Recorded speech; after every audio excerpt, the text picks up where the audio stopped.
Zarina pathian thu takkan ngai thlak tur chu Mizo te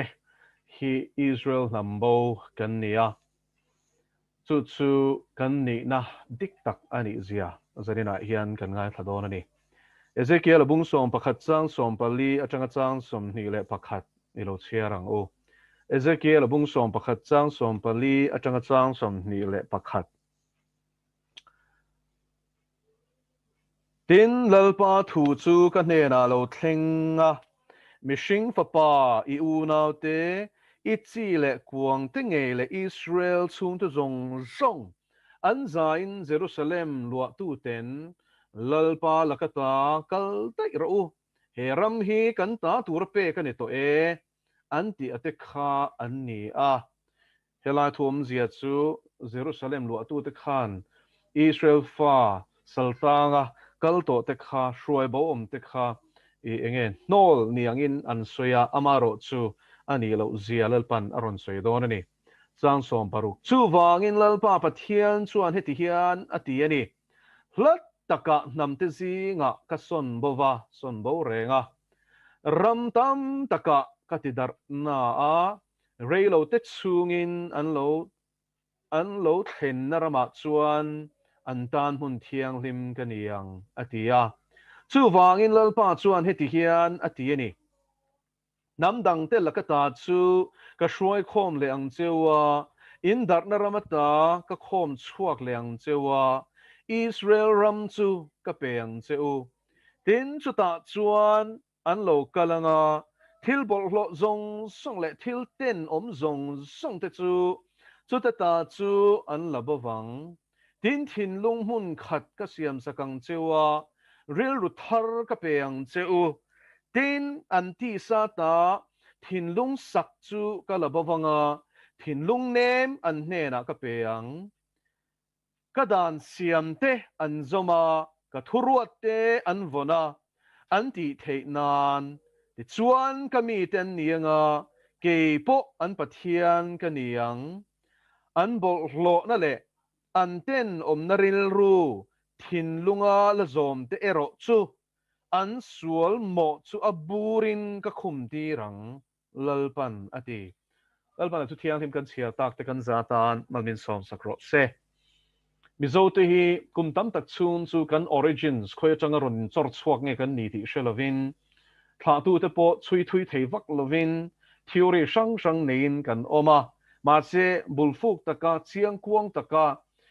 enge mi thiam te lama tanga chuina chuanin ni omanga hriat ba ka kha concrete evidence kan tiang chi hi kan nei em lova tin thla tu te ming chui thui thei hi kan tam lo khop maya pi le pu te pa te an pi le pu te le chong te ro chu kan sei thei me the khami pia lampang hi chu kan vai de ruai to maya record kan lo nei thalo bok ne ti chuanin enge mongoloid stock a in ngain chu tiang chuanin he ta mongolian thla in ni te min tia then khatin chu tiang chuan kan origins nilem lo kha min phel phe thian tuma amal chu zarina hian thudik tak tu te nge kan ni a engwanga helai kil khor om nge kan ni a pathian in he nun nu nga tan hian zoram hi enga tan a buat sai nge adu tia hi hrithiam tur chuanin kan bul hi kan hriat angai tlatani tam tak chuan zoram thar chungchang han soi te hian an hel thin na chan chu enga tingelal pan du sak pi kan mi nga tinga manipur thar te ni lo nga tinga nagaland thar te ni lo nga tinga zoram thar kher pakhat na chuan pathianin Israel nam te ne na thu atlun thluna hi chatuan thu thlunga ni ti hi chiang ila Abrahama Isaac le Jacob te ne na thu thlun Genesis bung som pani chawa kan huwa kha pathianin ala phel loveti hi I chiang ang o ti chuanin zentel te hne na pathianin khongai na chanchin thrashil theina huna honga chu he ta kumsang ni Pentecost ni nu loka khani na in chana ti chuan lalpan chu dentel te fam kim na lo thlen huna chuan al khar don ni tin rombung som pakhat chan som ni panga a chuan tir ko pol kal tlangin thuruk mystery kan tia kha aron puang chuak ta ani te chuan chu tiang alal pana puan chua chuanin Israel fa te chungchanga pathian rem ruat na hi zentel ko shan te hian an shelawang ti flavin lalpan atir ko zudami dik tak I tir ko polakal tlangin rom khwa zentel ko shan din na khwa nera khan ko shan nera khan hele khathona hian chip chiar takin azia tir ta ni ani taka chuan rom kan zir la khan ka soi fawa rom bung riat atanga bung som pahni hi chiar ta ula a in phaman chho zat mai ni akara hian a mai emo I kim lo ang hi hriat turom lowang chutiang khop chon bung riat le bung som pahni thu hi a in zoma ani reng wangin nge bung kwa bung som pakhat thu hi a in zep ti teang chu in zep na chan chu Israel te chungchang hun hun hung alal pa rem ruat na hi zentel ko shan te hian an shelawang ti hilal pan hlaw em maya chu wain tir ko pol kal tlangin bung thum Israel te chungchang a pathian rem ruat na chungchang chip chiar taka soi turin lalpan ziak turin tharau thiang lim na ti ni lalpa chu fakinom ro se pathian le kha thu zong zong hi tharau thiang lim thok khoma ziak ani ti chuan bung kwa na chuan lalpan do piang a thlang tia kha aron nem het phota khan teram aron soi fia chawani chumin nuwa chuanin bung som na chuan chan chen thashel tu zia te bung som pakhat na chuanin I Israel chu I akung takso kan nia gentel te chu ta chuanin zoma anom zia te ron soi chhole a ti chuanin gentel te fam kim na lo thlen huna chuan Israel te hi an la har don ani ti kha atop akhar na chuani go now do te win nia hin kan share tur chu but here in mi Israel te hi ahlam chia lova ala hlui hlon reng lawa an pi le pun thla tu Abraham te Isaac te Jacob te ne na athu thlun kha ala thiet hek love chu wangin thu thlung hlui tia kan share tak Abrahamic covenant kan ti Israel fa te ne na lalpa thu thluna chu ala ngai reng ti kha kan shedon nia amar chu za ngai ne le khongai na wangin Isai bung som li pakwa chang ruka chuanin zentel te ta na eng atan ka peng che khovel zong zong chandam nei ni the nan tin lali suwa chung chang chu pathianin khovel aron tir ma kum za sari te to khan lo puang lok to ni chu unau te zani na hian win kan shia tur chu pathianin a kan ta na aruam man na hi ala thireng reng lo ti he ni ani na taka chuanin Israel fa te bo na kha zentel te ta na chandam na ni chuan an fam kim na lek phe chu avaro pi don em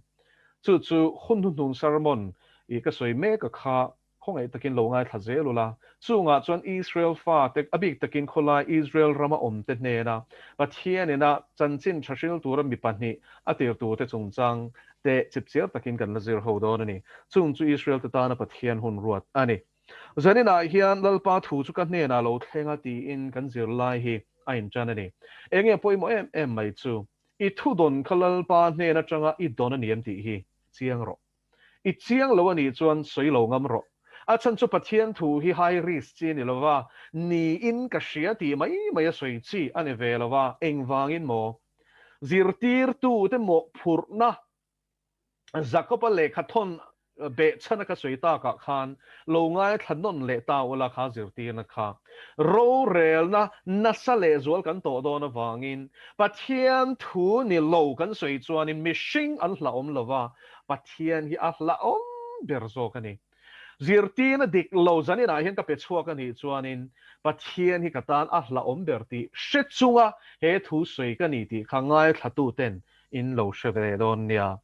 tin lalpa thu chu kan ne na alo thenga atini hela hen ka soi du chu Mizo te Israel nambo kan ni tia an soi china khatira chuanin a do pol ka ni ka nui so china ni chu tiang chu kan ni ti khamin lo hriat sakola bi di ka zel zo lim kha chuan ma se lalpa na thu ka chiar tang ten tharau thiang lim zir ti thei tura ke bula ka chhuta tang khanin kan ni ti hilal pan min ron mu fia chho tir zerani so mi min mu tir dan history chu te toy te in zani da hian tarlan tum taila pakhat na chuanin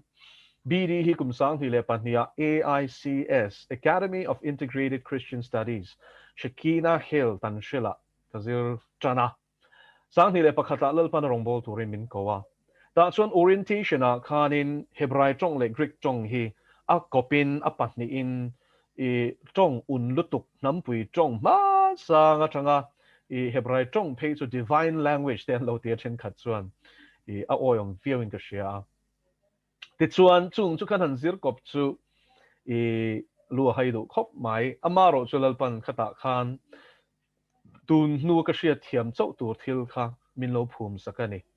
Hebrai trong kan zir don chuan a alphabet kan zir nge ngai alphabet gimel dalet hewa zain khetet yod kaf lamet mem nun samek ein pe sadek hop fresh sin shin tau ti te kha kan han vong chho ta a zia dan alo khau tak boxia right to left ania hey kan ziak chu kan hrianga Greek trong te ponia Mizo trong te ponia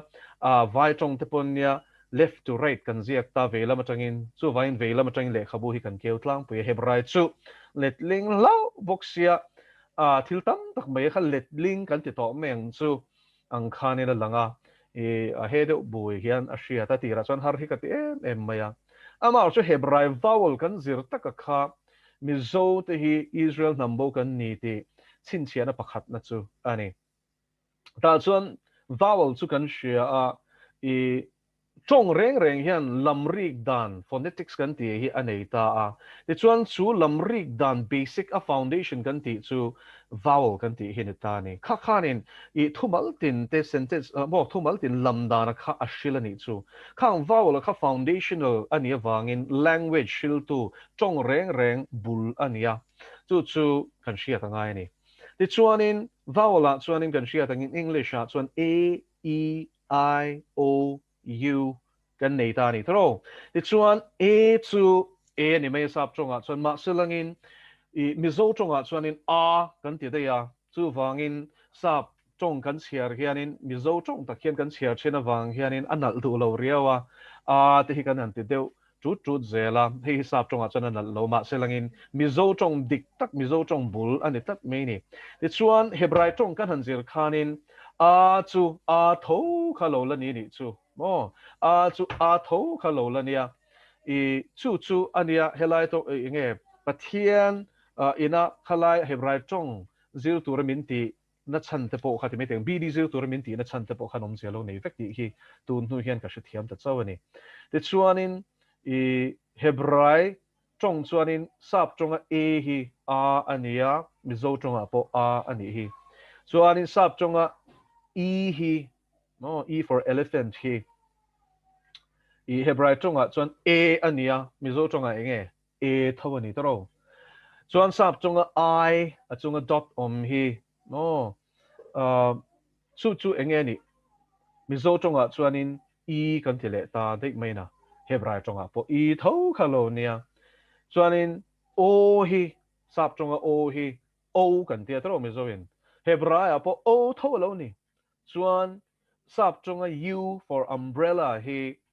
U kan tia Mizo in chuan Hebrai chunga po vowel chu U tho ani inang 5 vek pani khatinang chu ni selatero ti pala lom kan ti thema se inang 5 vek kum tam tak liam ma selangin khang foundational sounds kan ti enge phonetic sounds kha adang lam reng lawa alo langai reng ani pakhat na ti chuan Israel te chan chin hi a theological evidence khan ka lut dona kan en chuan in Israel te hi nam lu lul tak an nia an ti mo zia kan hmuwa pathian thil ti mak ro pui tak tak an hmu poin tui pui sen kang chat lai te han hmu te chu ti ro rin hlel to om lo tak khi ma selangin an ring khong zia ka kan hmu nu lo ka chuan in sa kan du ti le mai kha ti chuan le kan tui hal an ti le lung pui cheng lal pan tui aron ho ti ringot mai te khan ro pui vet khopa te ro chum ding le me alin lal pan an shuai nia chuna chumin a hlia zana vo lu tuk ta ki me alangin van tir ko khain lara chu tiang chuan in mana tuk tinin an tu po ni lo an a po ni lo khalal pan van tir ko te choin thalera kum som li an va vai chung khana e ti ra ni o turu takani khang zong song mu atem to nuwa te chon rin rel om lo tak ti ro ram tiaman lu don chenga report chepetu en thatu som rin na nei lo te report khana ti boy le ta tlat mai ni an ril ru zek nge lo zia kha ta chang khana lang ani ti khan tu chan chin nge ka soi Israel te chan chin ka soi te ro ma se Mizo te chan chin ani zia kha I mu thiam mai en heti khopin tharau thiang lemin kumza leka upasi hi Mizoram pum hua pa harna ringot po hi chiarta ila voisom pathum mi thiam te chuan an chiar ani chu chu conservative case ani ta om zia chu fir thiang perin he la ya harna khoi mo khwa thleng ringot ni lovin zoram tuam chuak harna ringot chiar po in voisom pathum Christian kan ni chan pira chang hian kan tong to ani khongai na ni to pathian hian thil tum chu nei ni ma se chuti khopin hei harna ron thlenga mi le fakte telal pan man lai phei chuan in miracle ron thleng na se me ma kel kang harna lo nia kan pan du tu na ti chuan in kong sang sang el bethel harna te mo khami shep hachin chuan in hrianga zoram adap chuak ani ma se lai na ni le kan semem te lo mi pat mei chiat na kan lut thu ka mong ko horan pung tel tela mo in ngai na suala kan lu ta du am na konga chuan in hlei luak takin kan beya tu ra kan seng mek chota ni hi chu wang vin ni a hianin theological evidence to Israel ten nun en la chu ta chang chuan in I kan ni zia hi I chiang chotel do na ni chu vin ni hi unu to heng hi kan en chho do na ni ole pathum na chuan in bible atang ngin kan history hi lo chui ta ila Mizo te hi khoi chang ron chor chuak nge Israel te chan chen bok kan chui ngai chu ta chuan Chronicles te lal te kan chia chuan in pathian in zol ne te tir china marlal ram tha kan ni wang in Israel nam som zok tha te kan ni wang hian I chu chu kan chui do ni Ephraim le Manasseh kan in polani ti khalo shia ula chen khata Ephraim in donga chen khata Manasseh an tia in hial vel china achul lo in hial angai lo khang kha unaw ni ti kha shia tur o phiran ni kha ole adang le chu kan soi do chu Ephraim le Manasseh thla kan ni a chung chu engti ka changin nge ram tia ma chang khan I azung chopati me teng phoyan om kan ti chon BC sa sari som hi pakhat kha ania Ti chuanin chumi mapo chuan lalpan Isaiah te Amosa te Hosea te Mika te Atira chung te chuan simro u an tiama selangin Isaiah te pon bei alo dong aniang te ro Isaiah bung som nga le pathum chang khata chuanin lalpa tuin nge kan thu soi ring an lo ti ni tuin nge kan thu soi oi an lo tia an lo mangang em mai ni I Hosea te phei chuan pathian ril run nat zia kha anon tar lang boka chu tiang chuanin I pathian o shi khan I an lo lu lul em mai ni ti chuan lal pana zol nei ta chu zi ta ka tiran awa I Isaiah phei chuan huwa chuanin Manasseh lalai khan Manasseh chu lal sual tak I Hezekiah fapa khan ni na ta kha chuan piang tur pon ni lawa Hezekiah khan dam rei alo dil khang lana wang khan ron piang chau khan ya a chan chin hi lo chut ulukola kum sum nga le pa nga lion dam le nga lan lal le nga la kha khan zol nei Isaiah kha I Atlantian uma chuan thing korong a hian atoma a thing chop khan ara in I a chunga Isaiah om chop khan in an zai bung ani chumi chan chin chu Hebrai bung som pakhatai hmu te ya chen arai nan zai bung ti te kha Isaiah soi zol nei Isaiah soi na ni kha chu tiang chuan ania pathian zol nei te khan lo ti tun lai zoram hi kan dang la me mani le en leng o kan mu sit zia hin huam tu na hian Israel nambo kan ni han ti dek sela kal sual ti hi ron ring hal pop mai ni bo eng ma chui chiang ma salo hian ani the ngem po hian te lawa kal sual hi ni hal bon top maya ti chuan chu lo le chu kan en chuanin I kong sang pathian thu he ram choi chua pathian in a thil tum ti lo thlena tu mai hi han chui ta sela mo pathian in chan piang chu ta chan ma selangin atira sang in khar top mai ni ti chuan tu na po hian in khang kha lo ring lo po ni sela sim ro ti hi chu pathian thu ania kan sual zia po chiang renga ma selangin sim ro ti tu te kha kan na hol hlau mai ni Israel fa ta kan ni zia hi lang chho zel ni tero so en an ni pon thu an oi lo an sim du lo wa I thleng tak tak lawang pathian min sem tak tak lawang tin zol nei der lo au tu te khanom boka ani le tu na hian an omem om le chia ani tero thleng tak tak don lo thim thu ani thleng non lo ti hi a mak khop mai lal pa shiak thi te nge po hianin chu tiang chuanin an out tat mai ni chu pathian in ngai dam mo ro se za ngai na kanin dil saka tha tero he tianga chuan lali suwa zia ni azir ti na ni wei ni hen kan shia tur chu pathian in kan ni na hi kan ai na shazok pakhat na kan ni na chuya chu chuan ni ti thei fak hi anom lo ma selangin pathian ero chuan min siama kan bo chan tir kumsang ni le zariat bor vela kan bo chan kha khoi ange kan kuala eng tiang in nge tiang helai I changkhang maya tlang cheng chekara hian ron tom lu ta nge kan ni ti hi kan in shelo kan chui chuak zo lo shim shim lele van lal bero ro chuan tu nge kan ni ti sia tuna ezekiel kan siar ta khanang ma ni nge lo chiarula ka shwai ki rang cheu ti Israel te chuan bo na re to lutuk anol vek to Jerusalem ho te lom pathian mi thlan te chu an lo ti a ma selal pan ni love ka vuak dar na ramata ka shwai ki to na ti lom lal pa chu fakelom ro se ti chuan kan nam a zol nei kan nei a chu ta chuan kan lut to don ani chu historical evidence mo ti vel te khachu kan en to ani bible a nge hian kan chan sin ni chiang takazia ka lo ni a chu ta chang chuan a chui thei ani ti chuan kan nama hian zol nei kan lo nei em a ti ra chang ren chan chin trap sa pu pa le pu buang a te kha pioneer missionary an nia helai chung chang a po hianin I nge kan press una te chuan in tu mo vabel sham ten tu ma se kha khan chan chin thashil tak tak lawa sap tong ena bia eng ma mi kama kan shelo kha kha chan chin thashil atling lawa ni ti hi lo she chiang ta ula pol ram ka soina pon ni lawin hi chu fact hi chu fact ania ti dang lam phet tum tur ni lo ti chuan sa pu pa le pu buang ati hi an thana po pioneer missionaries to Mizoram ti hi ain zia kau ti kha lo she tur ni o I khalai kha lo ngil ro se thudik om sa her koi phet tum hi chul lo ti chuan chu ta chuan in sa pu pa le pu bu o sa pu pa le pu buang ati chu pathian mi man an ni ti kan hria a sa pu pa le pu buang ati kha chanchin thamin thlen turin ron tir ta tu na hian in tero missionary day te kan tia kan ngai sang me ma kan pathian biak chan tak a chan chu ser ko na son an lim ka phutlat me ni chu bust mo om chin chung lam exodus a hian in tu an pui ma a milim sia milal pana phal lo la li suwa chu ni sela a tu bo ke jinga langa a chu ke som fa kang so so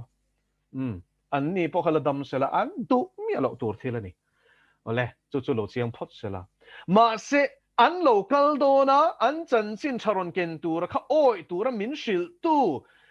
zol nei dar pho ka chuan choi moi lo em teo lo pathian ne na in biak na le khabu mi thanem ngai ten an han lor khoma chu zong chu ni choi moi na lo chu a makin tiem ma ni I chul chuak zol nei te ngai sa na chang sha si lo nam dang ngai sang mo ma ni ti ka tiang ma ni na chiang lo nam kan ni na hi chiang le thin ro chu wa ni hi mi zo na po hian chiang ru ti angai tak ro poi khop mai hi chu ole chiang ilang chuan ti ngai lo tur hin ya eng po ni selangin chung pioneer missionary te chu an local don mo lalpa ti ran niam ni chiang en luem lutuk chan chin thamin thlenem te reng mai thlen lo sela thima kanom rengem o shem huna kan liamangem o chu wangin kan ngai lu turani amaro chu kan theingil fole tuna lalpa na min kai har atum na chu ama zok hi min zong chuak tu ni ti lalai hi ni lalpa chu fakenom ro se lalpa chu fakenom ro se pathian zon chuak kan ni pathian nam thlan te kan in ti chian Israel lo hi pathian nam thlan anom hle ne Bible hingun takin lo chiar ro e mo ni chan min shil ro pathian nam thlan thu thlun pui chu Israel fa te chau hin ni chu a biblical ngoi ti hi lo siang che ti chuan chung nam thlan chu pathian in min zong chua ka zol nei te kal tlangin o ka thian an ti ura ka vodara ma se ala khong ai le don chu ni mo rombung kwa hi lo zir ngun ro a khong ai du chu khong ai ni mei mishing lo sui buai thei ani lo sui buai ma la mo a sot vak lo ti hi lo siang che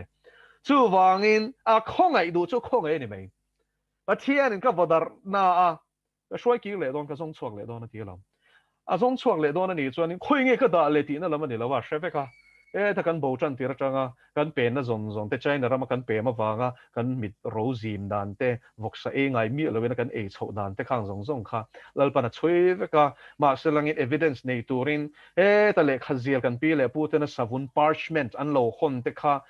ตัวเตไม่ให้อุ้ยนะปูโบเต็นตีหิมอ oral tradition เตกันเนี่ยเขาไล่เขาโอ้สวยรู้ลกกระดูข้างเตจูทุโรเชียไม่หรอกเราตีตากิน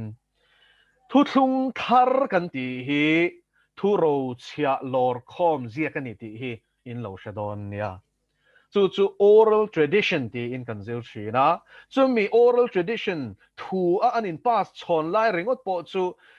กุมสมเลียมันนี่เอ็นที่นั่นดีสัวข้ากุมดีสมทุมาขันที่เราทเลตาเสละ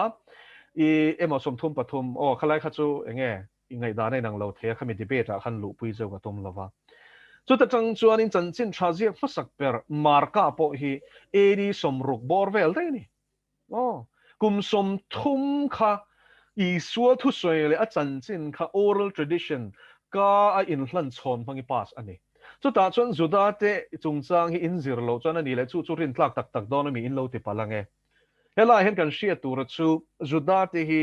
ข้างไล่ขานินมินาซงอินเล็กขจิลตัวในไบเบิลกันเตียงฮีอันนี้พาโลอิสราเอลขบุจิลขจิลขัดตบนิตาอามันโต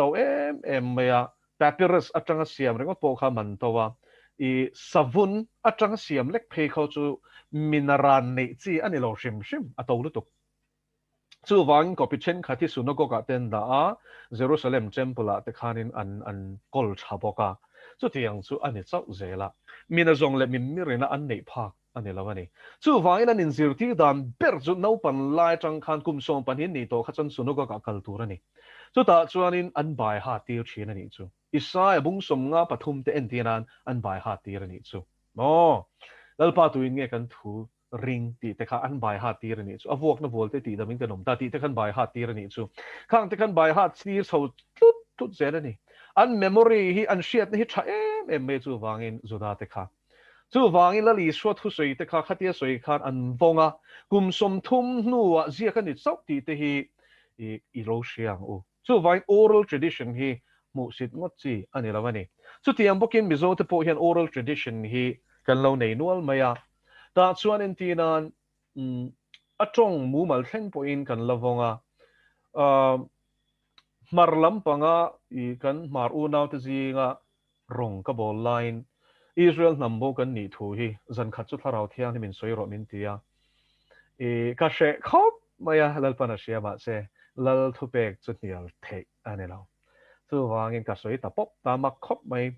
ก็เห็นอินักหัวจู่อุปโภคขั้นไม่รอนจู่อีหงแต่ส่วนนี้มีรอนชิลมีรอนชิลตามัลมัดไม่นี่จู่มาร์โฮส่วนนี้ตุยปุยเส้นกันลาแต่กันเนสินแต่ข้ามีรอนชิลตาอันนี้โมส่วนมินทาตุฮีมันมาเสียกันทีอันที่จู่มันเสียอันนี้จู่ที่ข้างกันชุดเทียมนส่วนเอฟเฟรมที่ข้าเช่นข้าตินทารามินินดงอาสวลโลนี่ข้าอินเดียลวักสุกติโตขันนี่สินะที่ส่วนนี้ปุยเส้นกันลาเต้นเนี่ยมันมาเสียจุกันทักตัวอันนี้ส่วนเฮ้ยเองนี่ที่มาตรงส่วนมันน่ะอันที่บอกที่ส่วนเฮบรายตรงมันน่ะที่ what is this เฮ้ยเองนี่ที่นั่นเชื่อนี่จู่วางอินวอลส์ริงอดกันโหลดชมเลยว่ามันน่ะจงจางเตมีเสียเตอะไรไงเรื่องนี้ที่ข้าเราเชียร์อีละที่ส่วนตัวน่ะส่วนนี้กันโจลนี่เตะลุดเวททุ่งซาผู้ป่าเล่ผู้บัวงเตะรอนกัลมาเตะอันทุสวยกันโลดอนสนะกันปีเล่ผู้เตะจุลลุลันน้ำขั้วเล่ขั้วอินรูนชินน้ำก็เส้นตักกันนี่ที่กันเชียจุดเทียงกันเนี่ยวางจนอันลูกันลากไม่ตะโปขลัลปันอัลลาวันเนี่ยเชียนี่กันเสียค่ะกันละโบตาตะที่มากันลมตาจู่วางอินอเบียกโปเทดาร์พกกันโจลนี่รีคอร์ดสินะจวนนี้กันเชียเทอุปเบรเนียงจูมั่วลุยเบรเนียงจูข้าดาร์ควงกลางอันนี้ก็มันนี่ประเทศนี้วุ่ยขัดไม่ปนเดี๋ยวเราเป็นวุ่ยงั้นหมดสัตว์อันนี้นะข้านี่ทั่วสวยจู่ดาร์ควงกลางจวนนี้ประเทศนี้อัปเดตเชียนนี่ที่ฮิตเซียงตะกินอัฐตัวตั้งไงพอยน์อันเชียตินประเทศนั้นเบียกนั่นจันจินแต่ขันเละขบูอินเฟลไฟตะกินอันกัมไปแล้วนี่อ๋อ chu ngai ven du tan a oma a le khabu khom a le khabu chu ka muto ma se ka chiar chia lova eng po mi selangin ka hriat chian chen ka soyenge chu dar khwang tlang chuan tharau thiang lim tirin akum ka hreto lova hei zanina porum tela ka nau zo lian sang anen hian an an motor te to me o three wheeler khan te to me auto khan o i kan kalani an Makzia chu kel kang bo ruak wang lai ania dar khwang tlang chipa i puk pui khwa ten biak in tero ten sak akha a ol ngai manglo an ti ne khomi te po khani i chongchaya kal bethel te anom de orenga ase khami tu khan khwa tha em me lalpa thu kharon thlenga han choro min ti ni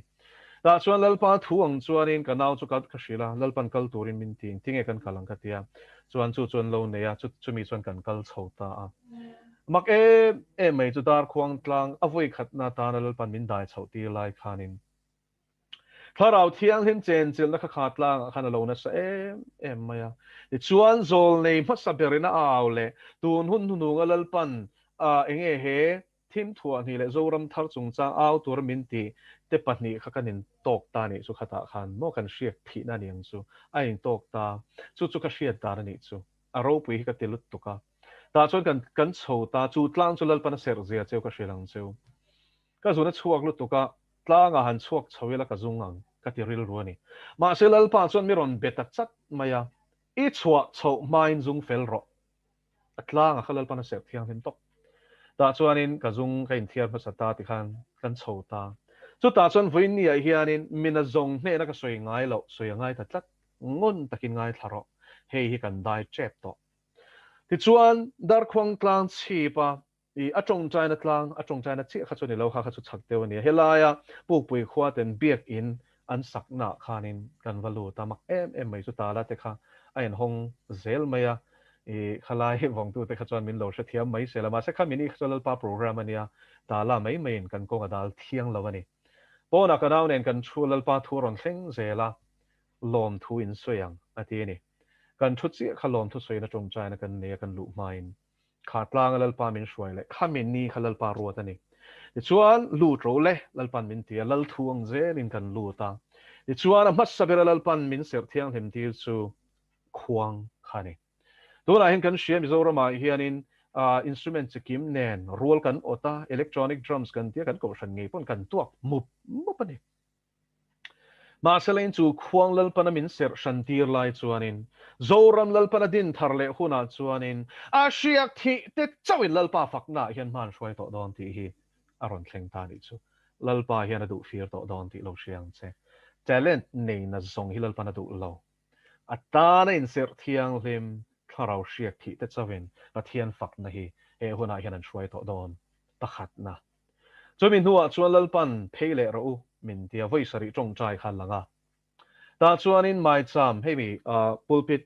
malam hi in hrianga khamia khanin di kha khal han turin lalpan min ti ni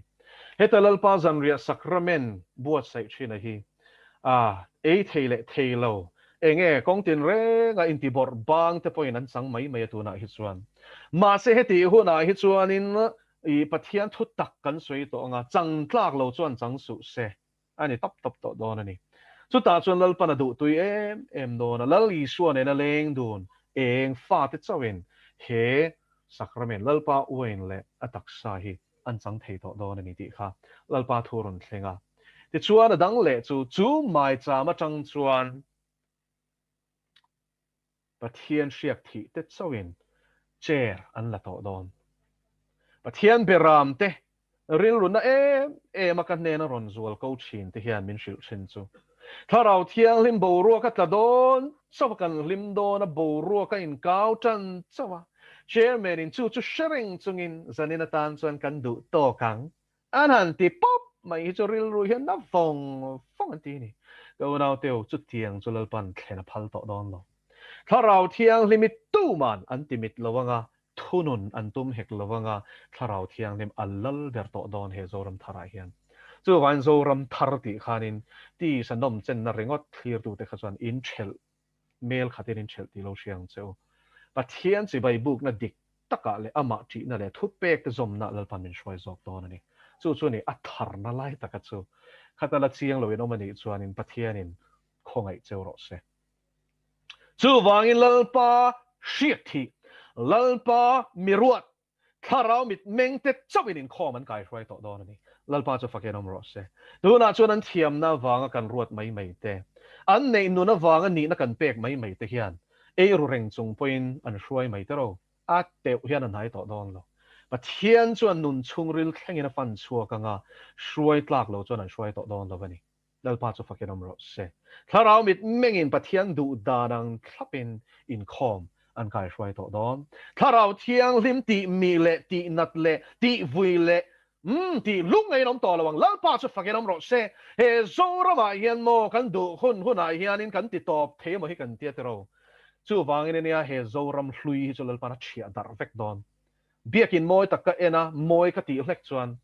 i chu kala thiat vek don ti hi miron shil vak zel ka har le zok zel ani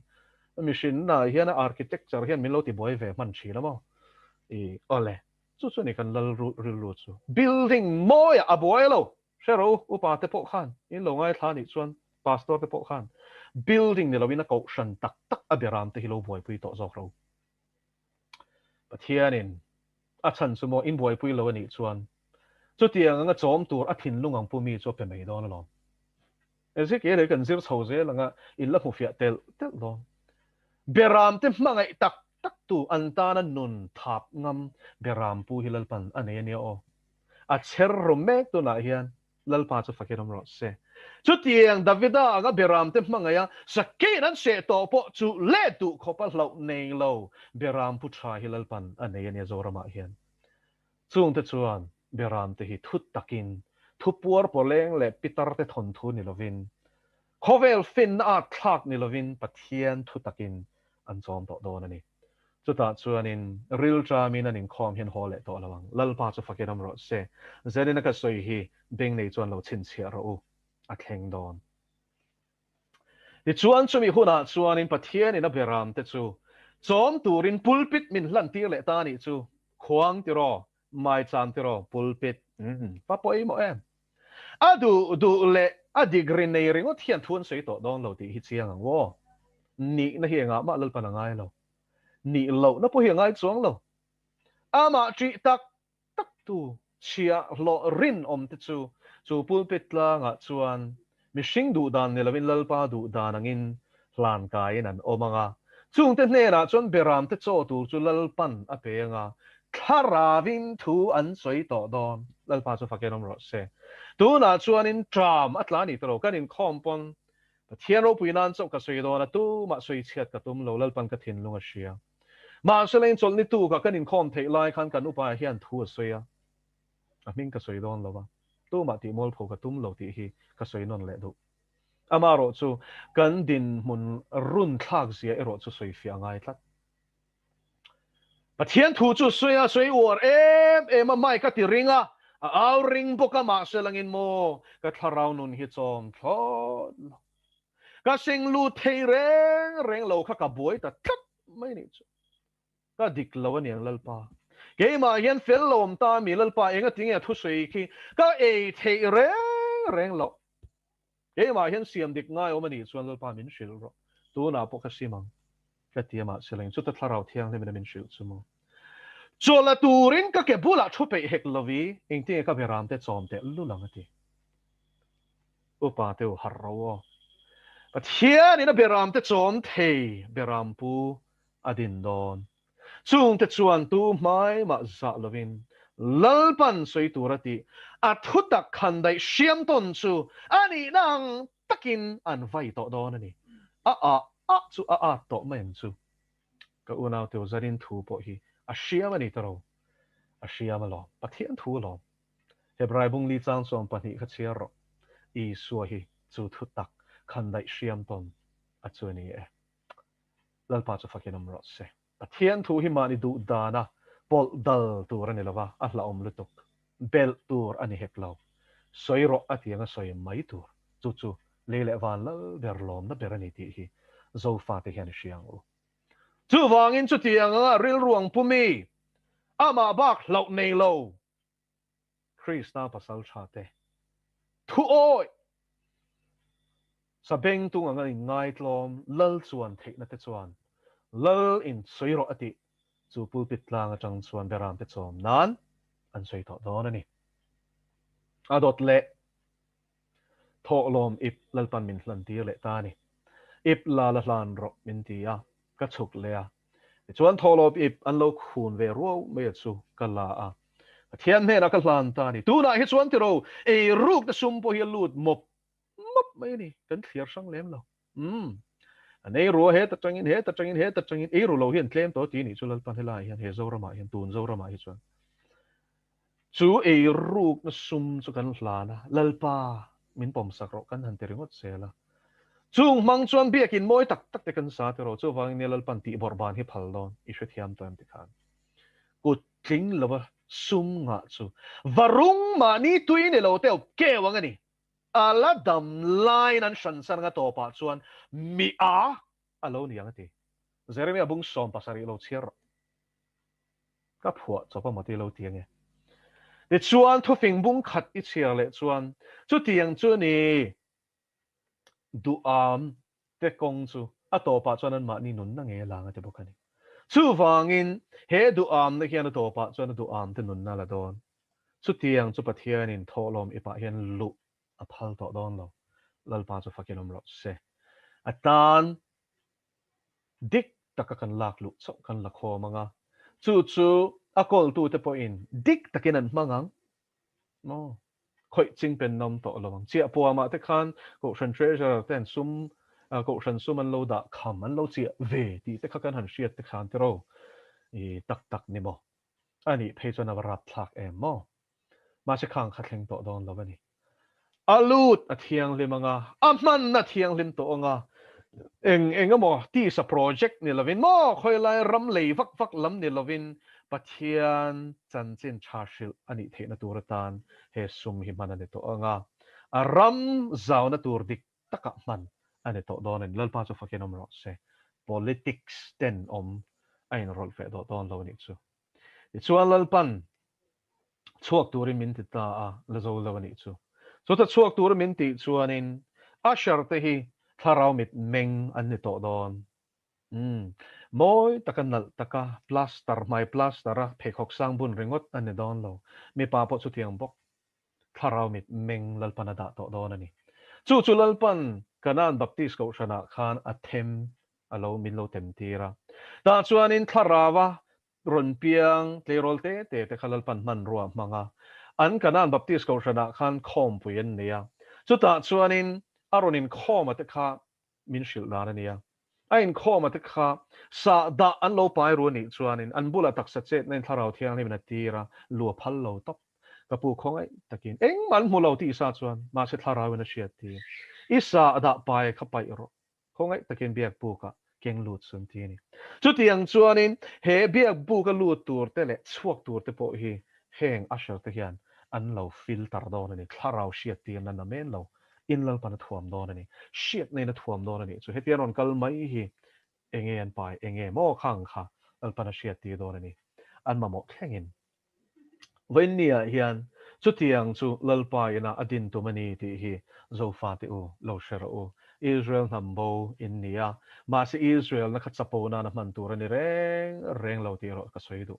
chu he thu dong ma sa ti ina lo lak swala wangin he zir ti na hi mi zong zong ina lo mu he na chan alo ni apoi khop mai he ka soi kai du zoram bo chiat na chu mo politics bo chiat na ni lo tharau mi te bo chiat na hi ril ber Christian na kira mashoto. Oh, hallelujah. Avapoi em. Avapoi em. Avapoi em. Anlo dai suala wangin. Mitam takmit anlo ti delta ni. Kaunaw teo ma sen dai suala wang khan. Hei hidik lo ti nairo anilo ti hi. Isyang o. Ti chuan lal pantu na po hian. Dar pokat niya na chuanin. I chan sin chakan don te na turin. Mi ngau pan hian ron kalanga. An thu lo nga yang chu alo ti lo ka wangin chat takin lo dong so nga chan chin cha kan min shila kan lo har chauta ma se kha ka bul chan na chawani tu na chon pathian in Israel ta kal tlanga thil tum tak isa hi lo chero ka ro pui na tu ra ta na ka ruatan ni ti tu ro pui na mo pathian ro pui na tur tang he zoram thar hi Mizo ti ir on chua kan ilawa leile van la ber program ani ti lo siang che ilo do ve ro ka nge lo sei che vak vak su I dong lo ani chon ka u nao ni e dong lo ni mai ka shi thiam lo to soi lo mai ro I don lo hi chu huai deu hian lo sei che ve to su o pathian poi I soi pa la nge ka ven pui che ni chu ka homia lo che nia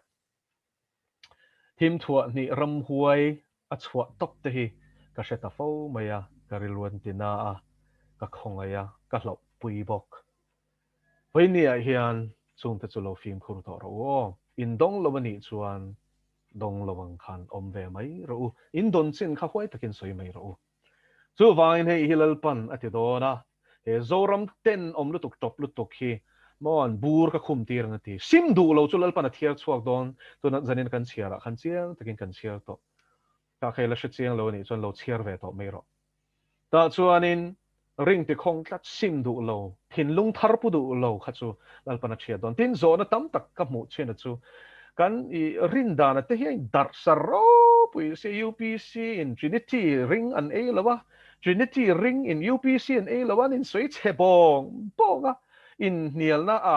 enga mo te hi kan nga sia eng ting nge zo ram thar pian ang ti hi nia ma se chu chu zanin kan chiara khan pathian thu lal pan min she lal pan ril ro mun khatin minam tir do mishing ti ani don thei nem hei hi ti khan ni thiam to em pathian in hei hi din don enga tan mo Mizo te rom pui nan mo a teo lo amaro pui nan chan chin tha shil tur ko kan ni kan shil don ka chamin kan shil to lawanga at takin kan nun pui to nga pathian hi kan chi tak tak to nga kan khum lai zola po hian a poi soi hi kan hlau to don ti hi lo shero chu kan ni theina turin thim aron tle tir masadon a zol nei te kal tengalal pana soi zong song hiron thlen dik tiranga a thlen huna chuan check klok klok le thi rual hi tam takanom don ani an oil lo wanga in chir fe hin la tam don ma se khong ngai na huna la ome tu na po he thu cha hi langai thla a ila sim du ni chuan itan khua la war ka una ila thi leinem ma se langin iringi ti khongze la pathian rem ruat na hi itowa a zol nei te kal tlanga ka ti don ti le le van lal berin a thu chu su the ni lo I shu thia mem chu a ka atanga chua to chuan a hlen don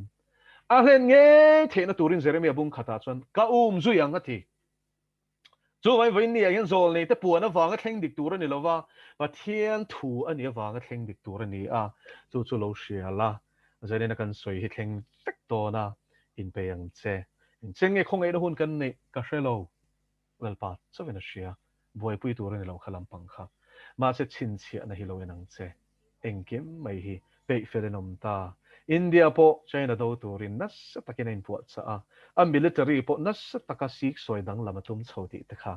in lo hria tero khang te kha lo en vero chan chin thar te hingai ven bok tu e pathian mi te chukong tin re nga veng watak ni hi pathian thu hlia ni ti kha kan shadon nia te chuan heng zong song hi lalpan aro puinan alamaril rudik takputu te chu a hum halanga chung te po chuan ama chi nan nei the na turin ka ti don ti chu an mit mule an beng shiat phak in ti dona bong sual lai te kang zong khan ra khri te khan shianga ma se chung ka ra chana hum hal sianga ma se ama chi na thu tak an thin lunga lalpan atu don ani ti chuan chu mi ma chuan in harna thleng don he harna tan hian ka una buat seng che o I chung te hi buat seng che o thim a thlen ma in harna thleng don ka soi non leang thim a thlen ma in harna thleng don thim a thlen ma hian harna thleng don zof ram itan last chance ati lalpan I har lo chuan I taksa ti boral tu khan I thlara po chatuan ge hena thlak ton ti hriang che peng khon ro simang che lalpan a thu kan za tan mal som ro se